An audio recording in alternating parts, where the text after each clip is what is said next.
Today's gospel reading, we have this beautiful analogy of the salt and the light. And I think especially at the time of our Lord, the significance of these was perhaps appreciated more so than today. So salt was not just used to flavor food, which it was, but it was also used to preserve food. So this was long before the time of refrigeration. So the only way to preserve fish or meat was to pack it in salt, and this way they could transport it and bring it to distant places. So very, very useful, very practical thing. And it was so valuable that it was pointed out historically that sometimes soldiers were paid by bags of salt because it was so valuable, so useful. In regards to light, we live in the modern world where we have artificial lighting.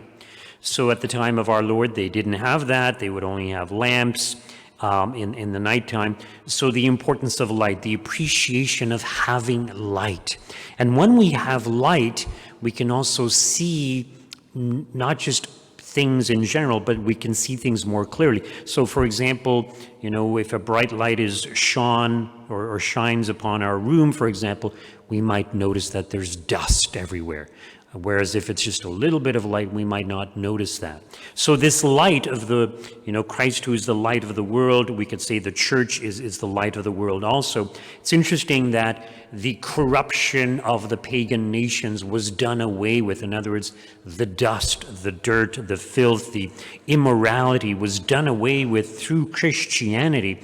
But you see, it's not just Christ, it's not just the church as a whole, but each one of us as individuals. So sometimes the temptation might be, people will say, this only applied to the apostles or the disciples who directly followed our Lord. No, we are all disciples. And in fact, this was reiterated, re-emphasized by the Second Vatican Council, the document Lumen Gentium, which is the light of the world. And basically it reiterates that it's the laity, especially the laity, who are called to be the light of the world and the salt of the earth. So you are called to produce in the world a certain flavor, a certain influence in the world by means of your good works, and also to shine the light of Christ upon others. And it's alluded to in today's gospel reading how we do this. So by our good works, so partially by our good works, but also by our proclamation of the faith. Now, this passage in many ways is very positive. It's saying, you guys are blessed. You've been given the gift of faith. So you are the light of the world. Go out and manifest that light. But it's also stated in a negative sense. There's a little warning there that our Lord is giving. If salt has lost its taste, how can its saltiness be restored? It is no longer good for anything, but is thrown out and trampled underfoot. So the question is, have you lost your saltiness? Are you hiding your light under a bushel basket? What does it mean to lose your saltiness? Well, not to be manifesting good works. Another way of saying that is you lose your zeal for the faith. You're no longer zealous for the faith. You're no longer willing to manifest your faith in public.